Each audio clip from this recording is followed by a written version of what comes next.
In this video, we're going to continue our look at filters in Photoshop, and we're going to move on to some of the filters that we have available to us in this area here, in this midsection. And blur is one that you're likely going to use a lot. And blur actually can be used in a lot of different forms and a lot of different ways, and I'll show you some examples in this section here. But and I'm not going to take time to go through every single one of these because there's really no need to do that. Gaussian blur is probably one of the more popular blurs that you'll use just because it's a consistent even blur that you can apply to whatever you're working on. And you might think, well, why would I blur the owl here?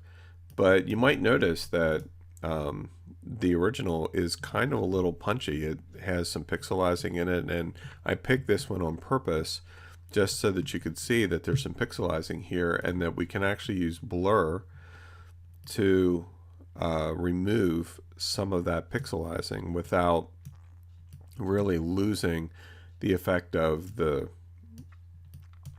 what we have from the eagle here. And then we can actually also then use another filter, Sharpen, to bring back some of that detail without gaining all of that extra pixelization that was happening here earlier.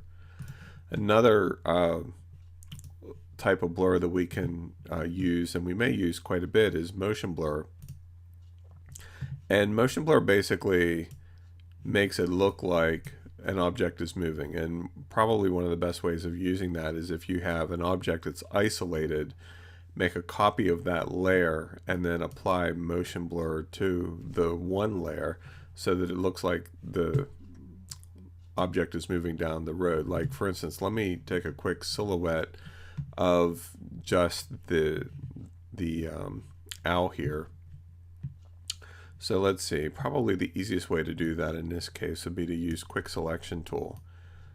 And so I'm just gonna do this really quick so you can see how it works, since this particular area is not a demonstration on the quick select tool. Okay, so I have basically the green selected. I'm gonna feather the selection slightly, and then Control-Shift-I to invert it, and then Control-C to copy, Control-V to paste. So you notice that we now have the background gone pretty effectively. Now the next thing that I'm going to do is make a copy of the background just by dragging it and dropping it onto the create a new layer. And I'm going to come up to filter and choose our blur, motion blur, and then just start increasing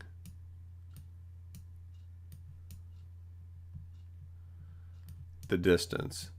And so you can see where it kind of looks like it adds a completely different look to the photograph here, because it looks like the owl is shifting its head just a little bit or something like that. And so you can have a lot of fun in playing around with this effect.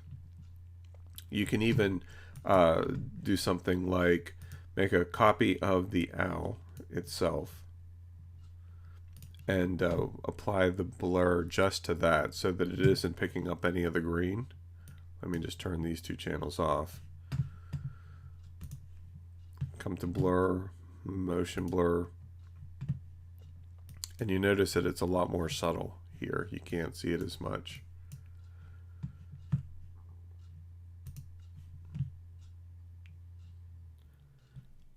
And you notice if I turn it off, it's kind of gone. But here's one thing that you can do. Because we have this motion blur, I can select this layer, choose the move tool,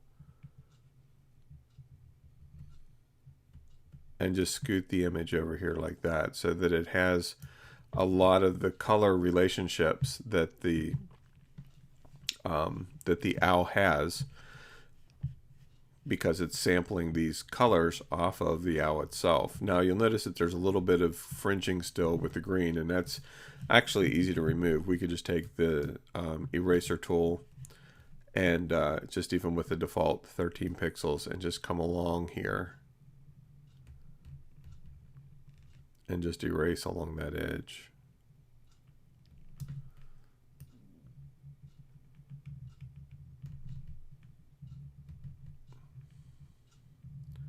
And you notice that I'm not really stressing so much about over being precise, because it's more about appearance than anything.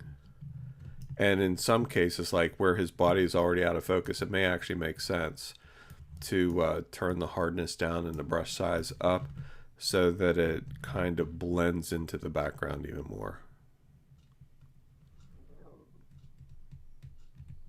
Just maybe soften that edge just a little bit. So you can see where just with a couple quick tools and in combination with the motion blur, we can get a pretty interesting effect off of our owl compared to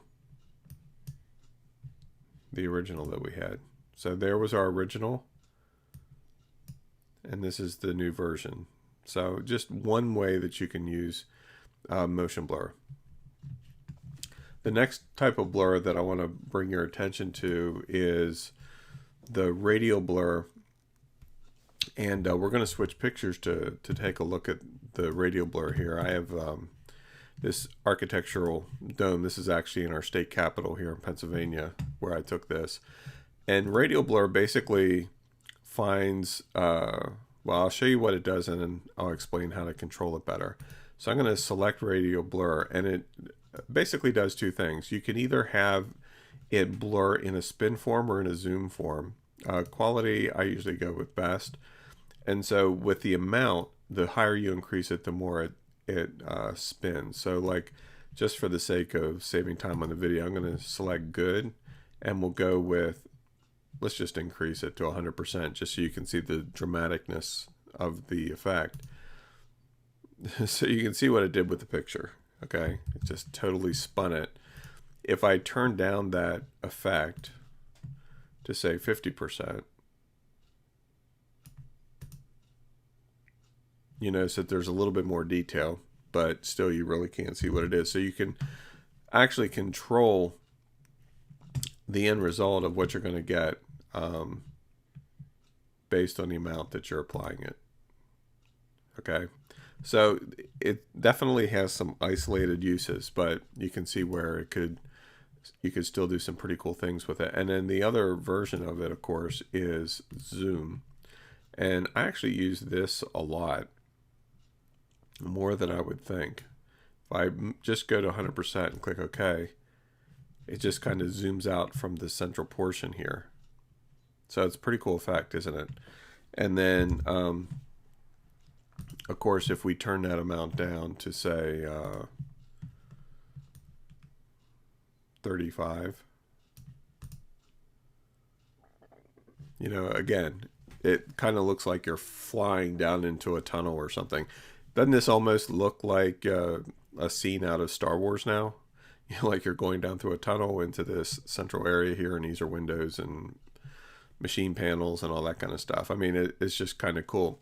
Now, let me show you a special effect that is actually really cool that you may use radial blur for in real world settings. Okay, so what I'm going to do is we'll just stay with this photo and add a new layer, and I'm going to fill the layer to black. So edit, fill, I have the foreground color set to black. Next, I'm going to create a new layer. Now, once I create this new layer, it's going to be blank. One thing that I need to do is find the center, both horizontally and vertically. One of the ways to do that is to left mouse click. And whenever you left mouse click and drag from the ruler area, it creates a guide. And by default, Photoshop snaps to center on that guide. Same with coming from above, left mouse click and drag,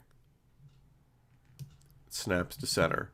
The next thing that we're going to do is we're going to create a custom shape.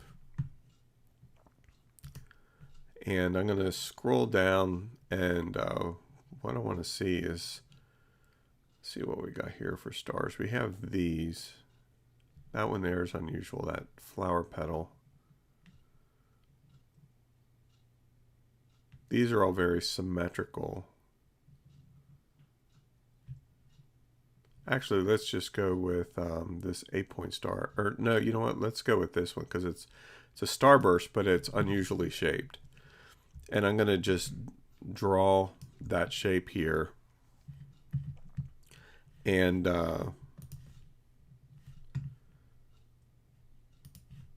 we're going to center it.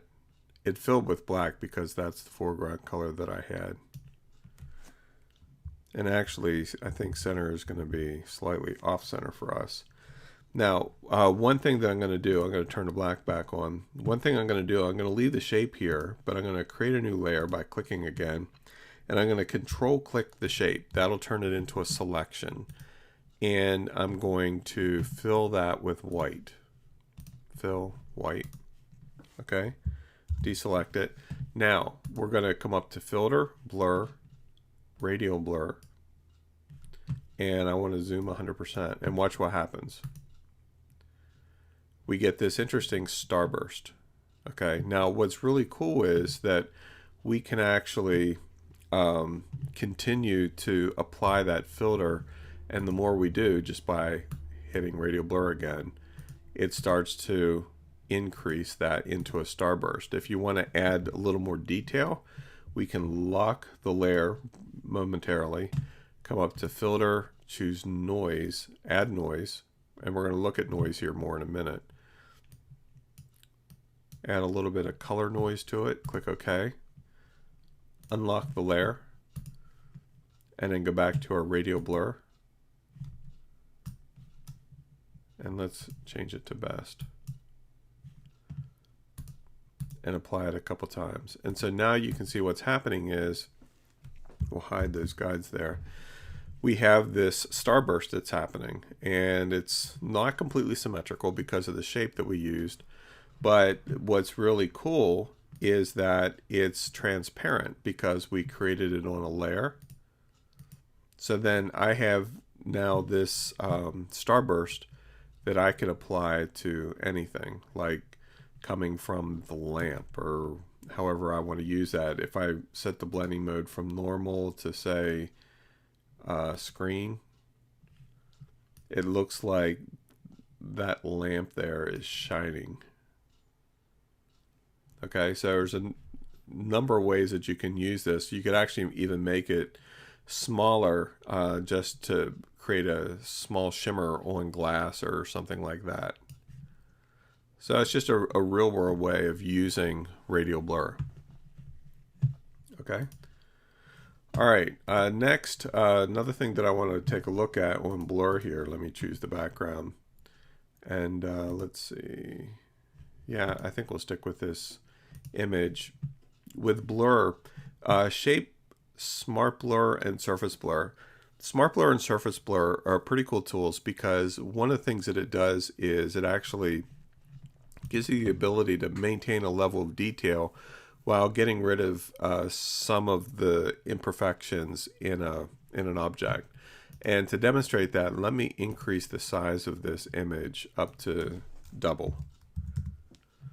150, and actually let's resample it. And so you can see just by doing that, because it was a low resolution image, you can see the pixelizing and all that kind of stuff that's happening there in the image. Okay, so surface blur and smart blur can help us fix some of that image. And it depends on the type of image that you're working with. One may work better than the other, but they both work very similarly. So I'm going to choose surface blur first. And usually what I do is I work with a quality of high. And just by controlling threshold and radius will determine how little or how much of the effect is being applied. And you can see that the more I turn down threshold, the more detail shows up, and then the more I increase radius, it amplifies what you're doing with threshold. So there's a matter of finding a happy balance in there, but you notice how it's maintaining edges. Okay, so if I increase threshold even more, you see now I'm starting to lose detail. But compare the original here with what we're seeing on the screen. So you can see where it's smoothing out or blurring parts of the solid colors while maintaining the integrity of the edges, which is really how this tool works well. Similarly, Surface Blur does the same basic thing, except that it averages it a little bit differently. And I think in some cases, especially in this case, we're getting a better job, and it's actually applying it in real time. You can see the before and after. And so it's maintaining a level of integrity. And again, we can increase the radius and that'll increase the level of blur. But in this case, because it's surface blur, instead of completely blurring the pixels that are there, it's creating a blur and applying it on top of the pixels that's there. That's the difference. Okay, and that's why it can mimic the effect that we saw in Smart Blur, but it works a little bit differently in maintaining levels of detail. So now if I hit the preview and turn it off and just again look in this area right here, that's what the photograph looks like right now. If I hit preview, you notice how it's starting to smooth that out. Okay, and the last one that we'll look at with blur specifically is shape blur. And this just basically gives you the ability to blur an object based on a shape. Okay, so it applies that shape as a way of blurring the image, which, I don't know, to me is kind of weird. I've never actually used this much other than just to acknowledge the fact that it's there. But I guess, you know, there's some situations where you could get a pretty cool effect with it. Like if you look at the star pattern in the center of the roof, you can see how the blur is actually affecting what you're getting out of that star pattern. So definitely can get some interesting effects for sure, especially if you're working with a symmetrical image like this, and I'm choosing symmetrical designs, you know, as opposed to like an eye. So you can see where, you know, there may be some isolated scenarios where this could work well for you. So next we have Distort. And Distort, we're not going to spend a lot of time on this. I'm going to just point out a few that I think you may be able to use on a regular basis. The rest of these I'd encourage you to experiment with. First, we're going to look at twirl. And twirl is what you think it is. You're just taking the center point and you're twirling it around. So if I hit apply, you can see where it's just swirling around. And again, there's some isolated applications for this, but water is one that it actually works really well with. Another that may be useful for you is wave. And I found that this can actually be a lot of fun if you are trying to create custom patterns or effects. You can increase the number of generators, how long the wavelengths are. The longer, obviously, the more detail. The shorter, the less detail. So there's an element of randomness to it, but not really. Same with amplitude. And so like if I wanted to turn this photograph into some kind of a funky generic pattern, this would be the tool to do that. Kind of looks a little bit like paper marbling, if you've ever seen that. Also, zigzag is another one that you may use on occasion, and it basically works like ripples in water, and you can see the end result there, and even the definition, pond ripples out around center, out from center. So we can increase that amount, and it works very, very similar to ripples in water, which is actually a pretty cool effect. So that's Distort. And the last one that we're going to look at here in this video is Pixelate. And again, this is very specialized filter, so you're not going to use them on a regular basis. One that you may want to look at is Mezzotint, because it basically breaks down your image into a series of low quality dots, and you can control the size of the dots or the lines. So it's definitely an effect driven kind of scenario. The other one under Pixelate is Pointillize, which is kind of similar, except it breaks it down into a different kinds of dots than what we were looking at, more cells. So you can get some pretty interesting effects, as you can see, a little bit kind of like stained glass in a way, actually. But this is a cool filter to use to take regular photographs and turn it into, you know, funky digital backgrounds that you may want to use for other projects. And let me see if there's anything else that I really want to point out. Crystallize, Faucet, Fragment, these all pretty much work the same. Color halftone basically just turns it into a halftone that you would see like in an old newspaper or magazine. So very isolated effect.